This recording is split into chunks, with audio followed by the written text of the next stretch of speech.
killed. Of those 1,400 Palestinians, up to 4/5 were civilians. 358 were children. On the Israeli side, there were 13 deaths. 3 of them were civilians, 10 of them were combatants. Of the 10 combatants, about 4 of the 10 were killed due to what's called friendly fire. Israelis killing Israelis by accident. And so the proportion was 100 to 1. For every 100 Palestinians killed, 1 Israeli was killed. For every 400 Palestinian civilians killed, 1 Israeli civilian was killed. Again, you have to use your own minds and think through. If there's a problem of terrorism, who are its primary exponents? Who are its primary perpetrators? When the Israeli soldiers were asked, what was Gaza like? What was Gaza like? One Israeli soldier said, it was like a child with a magnifying glass burning ants. It was like a child with a magnifying glass burning ants. Another soldier said, it was like PlayStation 2 computer game. And now you ask yourself, a child with a magnifying glass burning ants, who is the terrorist and who is the victim? It was like PlayStation 2 computer game. Who was the terrorist? Who was the victim? Israel dropped white phosphorus in Gaza. White phosphorus reaches a temperature of 1,500 degrees Fahrenheit. It takes an imagination of considerable proportion to try to take in that concept, a substance that reaches 1,500 degrees Fahrenheit. What did Israel do with the white phosphorus? It dropped it on a school, on Beit Lahya school. It dropped it on a marketplace. It dropped it on a humanitarian aid warehouse. It dropped the white phosphorus on Al-Quds Hospital. It dropped the white phosphorus on Al-Wafa Hospital. So yes, I agree. The problem of terrorism is very real. And if you're interested, I'll speak about it at much greater length this evening.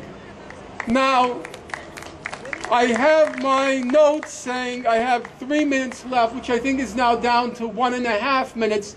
So I'll take one last question. This fellow is first. Go ahead. I am pro.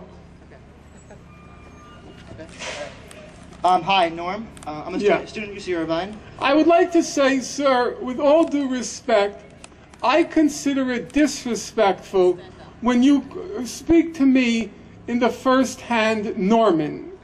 I am not your friend, and I am not your buddy. No, no, there has to be a little bit respect.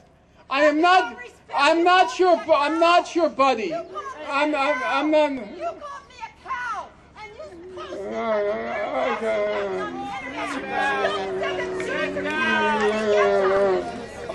I'm a yenta and I'm bacteria, and I'm not being a pig. Okay? Let's talk about respect, Norman. Doctor. Okay. Doctor. Thank you. Get away from me. Thank you. I know you don't. He's making trouble. Doctor, a lot of your lecture today was about the United Nations and the Human Rights Council and how it's legitimate and how everything it does, is internationally accepted. I have a quick question really quick because recently United Nations Women's Rights Council added Iran to its Women's Rights Council. Iran is not exactly the foremost, purveyor of women's rights. Just recently, in 2004, they sentenced Zila Azadi to death for being raped by her brother. She was 13 years old. Her brother was 15. He got some lashes. She's condemned to death. They're now on the Women's Rights Council. Can you comment on that, please, and how that affects all the decisions they make? If I were asked to give a lecture on, if I were being invited here to speak on Iran, I would certainly have many harsh things to say about the regime in Iran, though we should be as accurate as we can. For example, in Iran, 60% of the university students are women.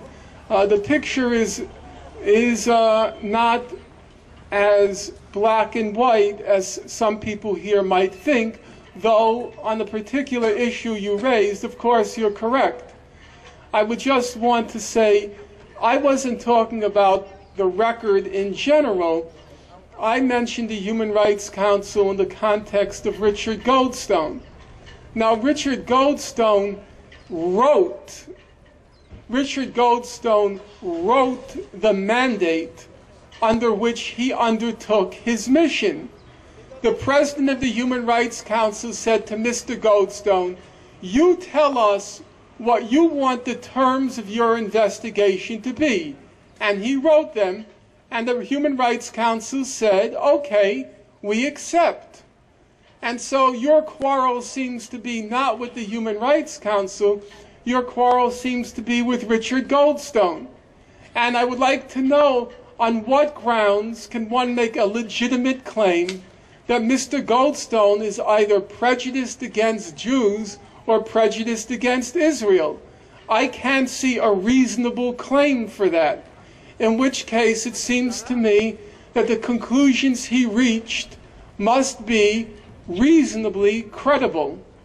And on that note, I'll thank all of you, and I want to be clear for the record. I thought people behaved with maximum respect.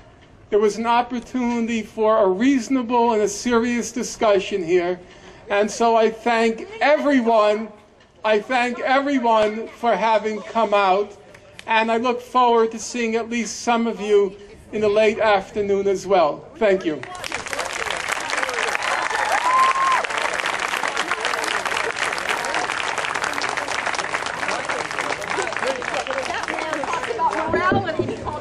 All right, thank everyone for coming out. I hope you found the presentation informative and beneficial. We have some of Dr. Finkelstein's newest book at the accessory table near the mock wall. And if you're interested in getting more involved with these events, then please let us know. Today there's going to be one more event with Dr. Finkelstein at 5 o'clock in the Crystal Cove Auditorium in the Student Center. I hope to see you all there. Thank you very much and have a nice day. Huh? If you have tape. Yeah, I think so.